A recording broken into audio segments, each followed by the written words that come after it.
Thrissur Kodungallur VP തുരുത്തിൽ വൻ കുടിവെള്ള മോഷണം. വാട്ടർ അതോറിറ്റിയുടെ കുടിവെള്ള പൈപ്പ് ലൈനിൽ നിന്നാണ് പ്രദേശവാസിയായ ഷിൻഷാദ് കുടിവെള്ളം മോഷ്ടിച്ചത്. നാട്ടുകാരുടെ പരാതിയിൽ പരിശോധന നടത്തിയ ഉദ്യോഗസ്ഥരാണ് അനധികൃതമായി കുടിവെള്ളം മോഷ്ടിക്കുന്നത് കണ്ടെത്തിയത്.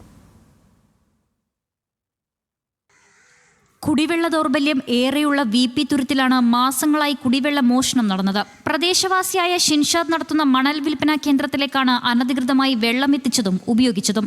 ആയിരക്കണക്കിന് ആളുകൾ ആശ്രയിക്കുന്ന കുടിവെള്ള പൈപ്പുകളിൽ ഉപ്പുവെള്ളം കലർന്നതോടെ പ്രദേശവാസികൾ വാട്ടർ അതോറിറ്റിയിൽ പരാതി നൽകി. തുടർന്ന് കഴിഞ്ഞ ദിവസം ഉദ്യോഗസ്ഥർ നടത്തിയ പരിശോധനയിലാണ് മോഷണം കൈയോടെ പിടികൂടുന്നത്.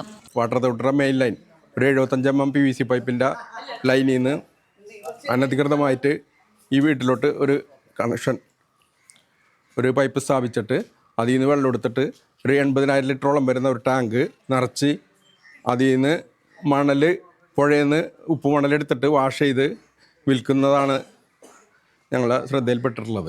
അസിസ്റ്റന്റ് എഞ്ചിനീയർ സന്ധ്യ, റവന്യൂ ഓഫീസർ ജോബി തുടങ്ങിയവരുടെ നേതൃത്വത്തിൽ പരിശോധന നടത്തുകയും ഷിൻഷാദിനെ കൈയോടെ പിടികൂടുകയും ചെയ്തതോടെ ഇയാൾ കുറ്റം സമ്മതിച്ചു. പുഴയിൽ നിന്നും വാരിയെടുക്കുന്ന മണൽ കഴുകാനാണ് കുടിവെള്ളം ഉപയോഗിച്ചിരുന്നത്. 80,000 ലിറ്റർ സംഭരണ ശേഷിയുള്ള ഭൂഗർഭ ടാങ്ക് നിർമ്മിച്ചാണ് ഇയാൾ കുടിവെള്ളം സംഭരിച്ചിരുന്നത്. ഷിൻഷാദിന് വാട്ടർ അതോറിറ്റി 36,000 രൂപ പിഴ ചുമത്തിയിട്ടുണ്ട്. വിഷയത്തിൽ കർശന നടപടി സ്വീകരിക്കുന്നതിന്റെ ഭാഗമായി കൊടുങ്ങല്ലൂർ പോലീസിൽ പരാതി നൽകിയതായും ഉദ്യോഗസ്ഥർ അറിയിച്ചു. ന്യൂസ് മലയാളം, തൃശൂർ.